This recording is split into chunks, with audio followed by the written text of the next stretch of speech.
The Gloriana Set by Theba Moon. Chapter 67. Socks and Books. Hermione unfolded the Marauder's map with trembling hands. The minute Harry and Kingsley had left the Great Hall with Narcissa, she had raced up to the room of requirement. But it had been empty. No Draco standing there, arms outstretched. Now Hermione was in her bedroom, praying that his dot would appear on the parchment. It didn't, of course, and so there was only one thing to do. Hermione changed into jeans and a jumper, then packed her beaded bag and slung a heavy coat over her shoulder. She was closing her bedroom door when she heard a familiar voice. "Miss Granger?" Hermione turned. Snape was in the apothecary painting, standing before the shop. "Where are you going?" The small painted headmaster demanded. "I have to find Draco, sir," Hermione said. "Auror's just arrested Narcissa for casting the spell that wrote the blood messages." "I find that difficult to believe," Snape said. "Believe it," Hermione said bitterly. "She cast a spell on the castle to protect Draco using Lucius' blood." Her mouth twisted. "It was Lucius' hatred that manifested the words Die Mudbloods." Snape's eyebrows drew down. "Where is Draco?" "I don't know. He's left the castle. If he doesn't return for Monday classes, he'll violate his probation. The Wizengamot could send him back to Azkaban." The former headmaster stepped closer to the gilt-edged frame, filling the canvas. "Where will you go?" "I'm not sure," Hermione admitted. She hadn't really thought it through. He can't go to the manor, Aurors are likely swarming all over it, looking for evidence. The only other... She trailed off, eyes wide. "What?" Snape demanded. "I know where he is," Hermione said. She turned and burst through her bedroom door again, slamming it behind her. Stripping off her cloak, she took a deep breath. This had to work. She touched the Gloriana clip in her curse. "Amy!" she called. "Amy!" Loud cracks sounded and the little elf appeared, her dark eyes even wider than usual. She wore a white pillowcase edged with seed pearls. La maîtresse?" Amy squeaked and rattled off a string of French too fast for Hermione to understand, except the word Draco.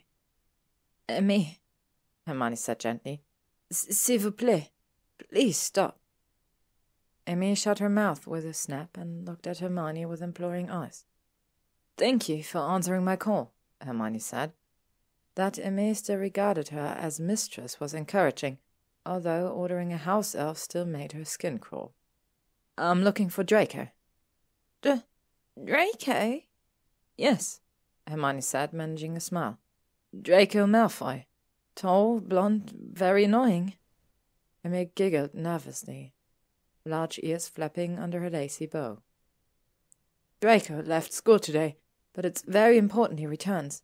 He made a promise to the Ministry, Amy." "Oui, la maîtresse Hermione," Amy whispered, eyes on the floor. "He's at the chateau, isn't he, Amy?" The elf began to tremble. "I won't ask you to betray him, or take me to him." Amy relaxed slightly. "I'm going to give you a message. In the event that you possibly might see him," Hermione waved her hand, "someday." Amy nodded, looking nervous. Hermione eyed the little elf. She'd considered sending Draco an owl or Patronus, but the Ministry could be watching for owls, and the Patronus felt too forceful. She had to go about this carefully. "If you happen to see Draco, tell him." Hermione remembered Draco's tight, bleak face in the Great Hall and fought to keep her voice steady. "Tell him not to lose hope. He must return to school. I won't bother him, I promise. I'll stay away." Amy nodded vigorously, large tears dropping from her thickly lashed eyes. "Mistress says not to lose hope. Master Draco must return to school. Mistress promises not to bother him and will stay away." The elf recited. "Do you know what his parents did?" Hermione asked. The elf nodded, blowing her nose on the edge of a pillowcase. "Both Narcissa and Lucius are imprisoned now, and soon there will be a trial," Hermione said. I am determined that Draco will not join them in Azkaban, but he must return to school." Emmy nodded rapidly. "Emmy will do everything she can," she cried. "Emmy will deliver the mistress's message, and tell Master Draco he must return to school." Hermione fought to keep from smiling. The elf looked ready to clock Draco with a silver tray if he dared resist. "Thank you, Emmy." The little elf gave a loud sniff and disappeared with a crack. Hermione opened her bedroom door and saw Snape still dominating the painting across the hall. "Draco is in France," Hermione said in a low voice. Snape frowned terribly. "I just spoke to the Chateau's house elf. I promised to leave Draco alone if he returns to school." "He had better return, Miss Granger," Snape said. "This is no time to play the coward." "Draco is not a coward," Hermione snapped. Snape's lip curled. "He'll return," she insisted. "He'll return and we'll figure it all out. Draco will redeem his name. I don't care if they march both his parents out to the Quidditch pitch and Avada them right there." Hermione could feel magic sparking off her curls and tried to take a calming breath. Snape merrily raised an eyebrow. "I fail to see how a tantrum will help matters." Hermione glared. "Watch yourself, Headmaster Snape. I know about a storage room with a nice can of magic paint thinner." News of Narcissa's arrest got out almost immediately, and within a day the entire wizarding world knew that Malfoy had once again infiltrated Hogwarts to hurt students. Hermione had a wretched weekend and was half crazed with sleep deprivation when Harry met her Monday morning in the Gryffindor common room. She raised her eyebrows at him as she came down the stairs, Crookshanks following behind, but Harry shook his head. No sign of Draco. The fluffy orange cat jumped through the portrait hole ahead of them and streaked off down the corridor. "I saw Narcissa last night," Harry told Hermione as they walked down to breakfast. "She's in a fairly comfortable cell at the Ministry, quite secluded. She agrees with us about Draco. He must return to Hogwarts and complete his probation." Harry stopped and faced her. "She's terrified, Hermione. Not for herself, but for Lucius and Draco. If Lucius is executed and Draco sent to Azkaban..." Harry shuddered. "I don't think she'll survive it." "Draco is not going to Azkaban," Hermione said. "If he doesn't turn up in Ancient Runes today, I'll go to France and fetch him myself." Harry glanced around to confirm they were the only ones on the fourth-floor landing. "We'll go together." "Harry, you're supposed to stay here and—" "Why should I? The spell is lifted. There will be no more messages." "You told McGonagall you'd stay to reassure the school until the trials—" "No," Harry said. "You followed me to hell and back during the war, and I'll follow you now." He grinned. "I'd ask Ron to join us, but I don't think his heart would be in it." "Brat," Hermione said, smacking him on the shoulder. He just grinned more widely and put an arm around her as they descended the stair. They entered the entrance to find Lila and Percival standing by the hourglass cabinet. Lila looked up, her eyes widening, and Hermione saw Percival hastily stow a glass bottle in his robe. Unfortunately, Harry noticed as well. "What do you have there, Mr. Knightley?" Percival said. Hermione couldn't help smiling. Percival Knightley. He couldn't imagine a less heroic-looking boy. But then Harry hadn't been much to look at during their first year either. "It's a tonic, Assistant Aurora Potter," Nelia said brightly. Sure enough, when Percival handed Harry the bottle, its label read, "Perfectly innocuous tonic." Harry's lips twitched. "I suppose you're both a bit tired from all your studying?" Percival nodded. "Exactly." Lila elbowed him. "Assistant Aurora Potter," he added. "It has been a long couple of weeks," Harry said. "Perhaps I should try a few drops." Lina and Percival's eyes bugged out. "No!" Percival cried. "I mean, that's all the tonic we have, Assistant Aurora Potter." Lila piped up. "And we have some very difficult exams this week." Harry exchanged looks with Hermione, who bit her lip to hide a smile. "Very well," Harry said. I'll just keep this for you then. I won't drink it, but if you feel the need for a tonic, just come and find me." Leela and Percival's faces fell. "Yes, sir," Percival said sullenly. The two children turned to leave the entrance hall, then Leela spun around. "By the way, Miss Granger," she said, "your cat is chasing pigeons again." Hermione groaned. She should have known. Crookshanks chasing pigeons was usually harmless fun, but now the birds didn't stand a chance. "Go on to breakfast," she told Harry. "I'll be there soon." Harry's eyes narrowed, but he nodded and entered the great hall. "He is very dashing," Leela said, looking after Harry. Percival snorted. "He's an absolute tosser. He took our Rhapsody." "Yes," Leela said serenely. "I'll have to seek him out and ask for it back." He began walking towards the great hall. "What? He won't give it to you?" Percival said, following her. "I have my ways." "Ways? What ways?" Hermione stared after the bickering children, then shook her head. Harry had better watch out.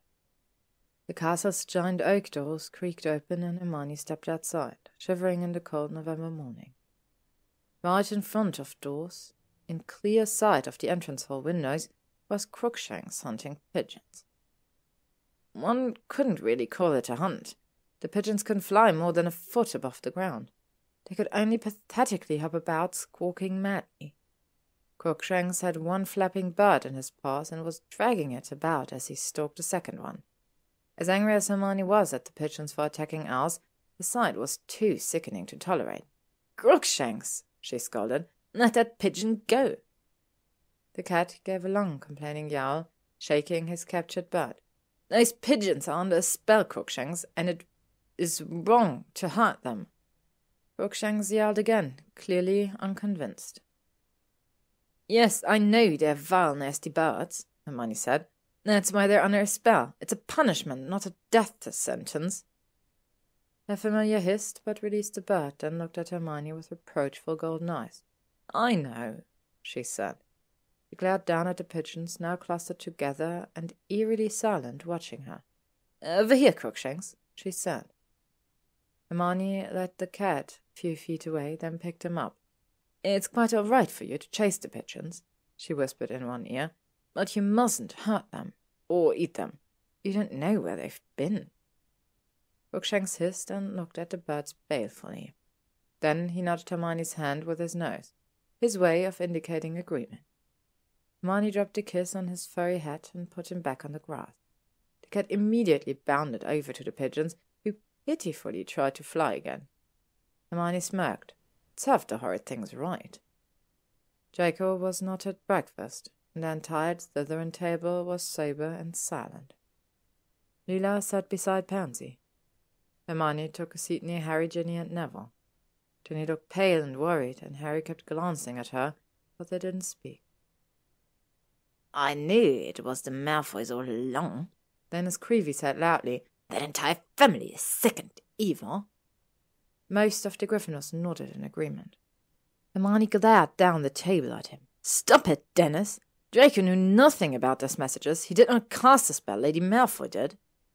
"You'd better watch it, Hermione," Dennis said. "If you don't come to your senses, you'll be visiting a Death Eater boyfriend in Azkaban." For an instant, the image of Narcissa shopping in Diagon Alley for socks and books and scarves for Lucius flashed through Hermione's mind, and she brutally pushed it aside. "Draco is not going to Azkaban." Dennis pretended to look around the hall. "Where is he then, the coward? On the run, is he? How long will that last?" The great hall was quiet. Even the teacher's table was watching. "Dennis," Hermione said, keeping her voice level. "I understand, I really do. Those Die Mudblood messages were terrifying. What Narcissa and Lucius did was horrible, but it was Lucius' hatred and Narcissa's ruthlessness that cast that spell. Draco knew nothing about it." "So he says." "He said so on the Veritaserum," said Harry. "I was there. Malfoy voluntarily took Veritaserum to prove his innocence." "Innocent? Malfoy?" Dennis cried. "It made me sick to see him sitting in this hall during Dumbledore's ceremony. He tried to kill Dumbledore." He refused to kill Dumbledore, Harry snapped. Again, I was there. You were not. Come on, Harry, Hermione said, pulling at his sleeve. We're doing more harm than good here. The entire hall was murmuring, and many at the Gryffindor table looked at Hermione and Harry with unfriendly eyes. Harry gave Dennis a final glare, obviously trying to think of a charge to bring against him, but followed Hermione out of the hall. He had to walk briskly to catch her. Hermione was already halfway to Ancient Runes, hoping against hope to see that long, slender form leaning against the corridor wall, reading a scroll, perhaps impeccable in his pressed robes and silver cufflinks. But he wasn't there. The corridor was empty. Hermione stopped and stared at the classroom door, her vision blurring. He couldn't give up, he just couldn't. Then she heard them, those familiar footfalls.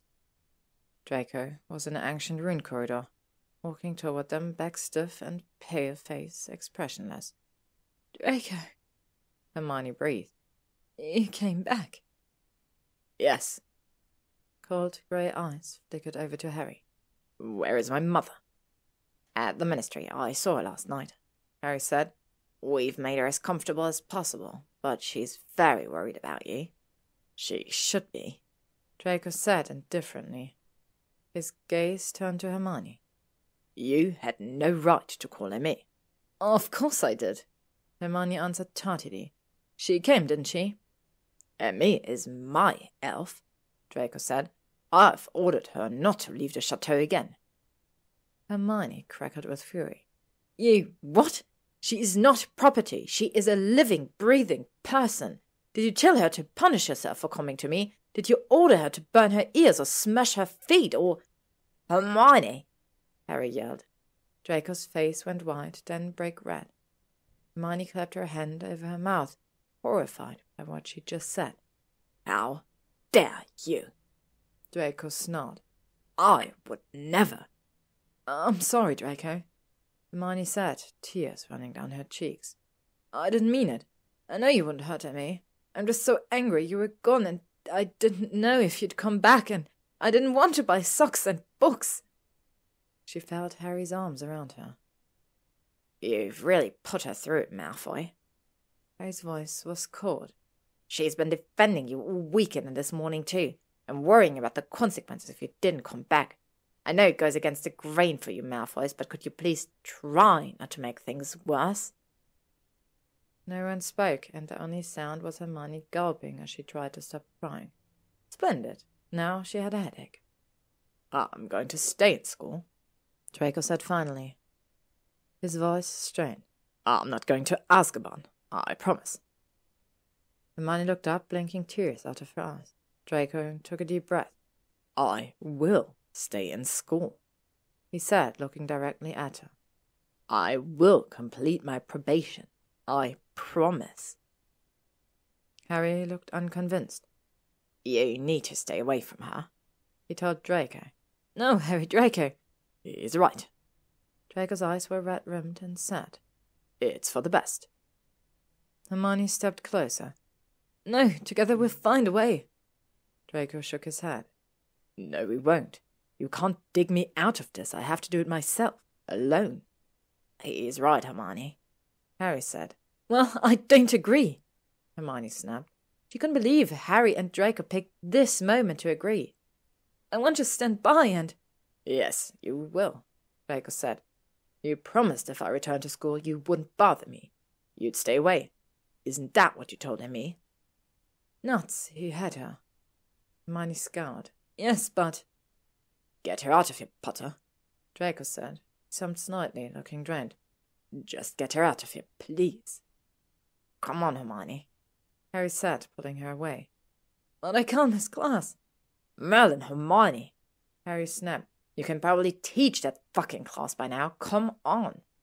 "This isn't over, Draco Malfoy," Hermione yelled as Harry tugged on her hand. "You promised you wouldn't do this. You promised you'd only leave me to chase women and marry Sacred 28 bitch. You promised." She yanked her hand from Harry's and stomped out of the Ancient Runes corridor. McGonagall and her students stared as Hermione swept past, head high, despite the tears on her cheeks.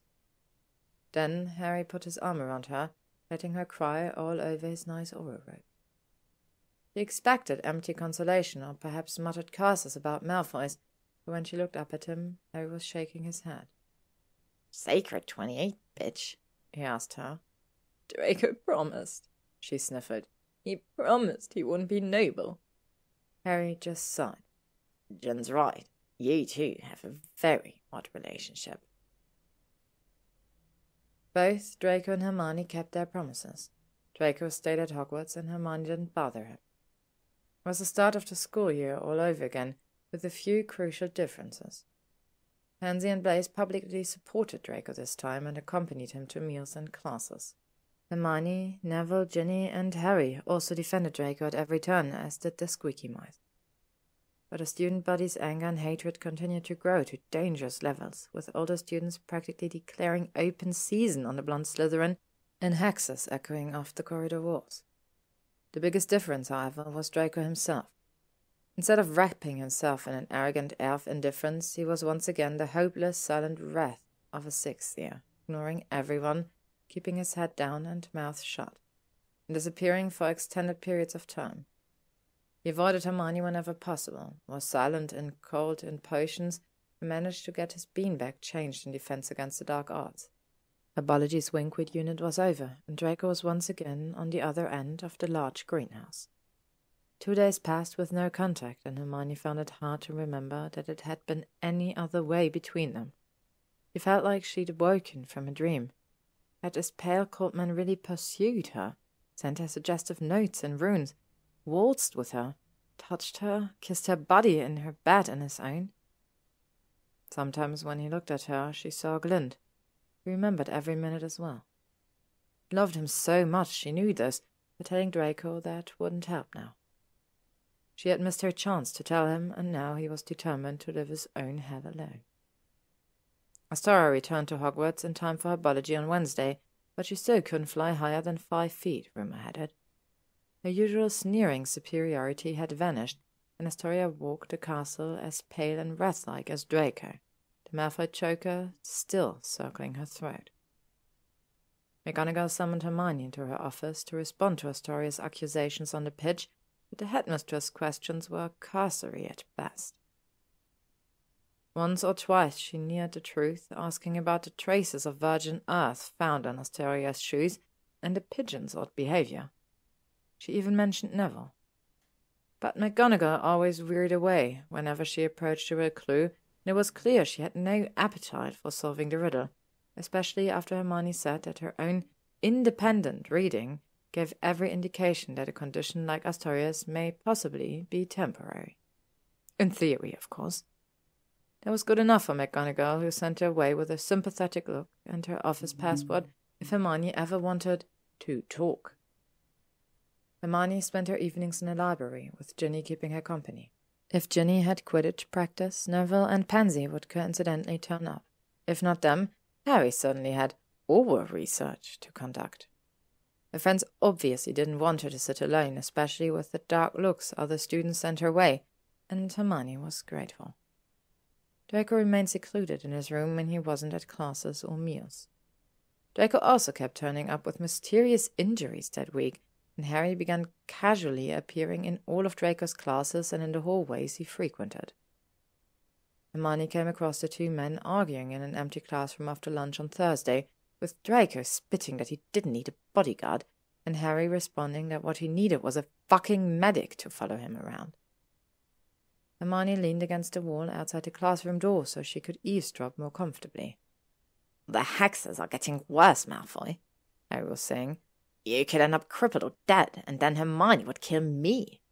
"Hermione won't. She needs you. She's far better off without me." "Merlin, you're an idiot," Harry said. "You think she's apart from you. She's lying in wait like a lioness in the grass. She's still wearing those creepy diamonds, isn't she? You're acting like you have a choice, like she has a choice." "You have to make her stop defending me, Potter," Draco said. "People are going to turn on her, and on the squeaky mice too. You have to make them all." "Hermione's taking care of the kids," Harry said, "and she can take care of herself. The only person in danger is you." "I'm fine," Just let me heal that fucked up ear. What kind of hex was that? Hermione heard scuffling and the crashing of desks. Get off me! Draco yelled. What in the bloody hell? Hold still, you fucking prat. Sorry, I didn't mean to get your eye. You're giving me more wounds, you fucking... What's going on? Asked a voice behind Hermione. It was Blaise, looking rather alarmed. Either Draco and Harry are killing each other, or they're actually bonding, she said. Men.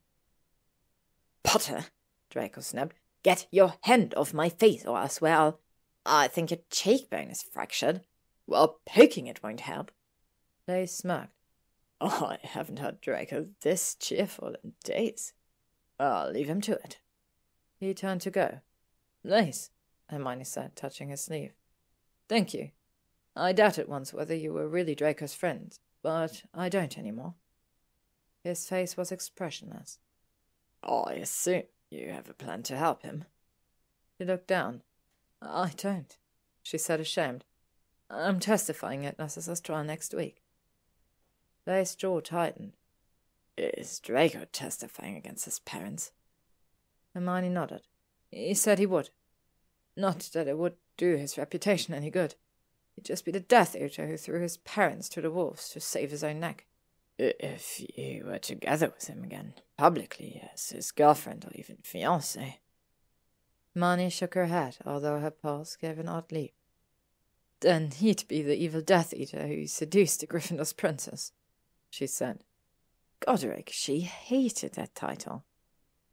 Blaise's dark eyes were wide and sad. Then it's hopeless. If Lucius is executed, Draco will never recover. He'll get his newts and go into seclusion, or abroad. Alone. Not alone, Hermione said fiercely. Never alone. To be continued. Next up, Hermione cultivates some new hobbies. Thank you for listening to this chapter of the Gloriana set by Thebe Moon. If you would like to stay up to date on upcoming chapters and stories, you can follow me on YouTube, Spotify, or AO3.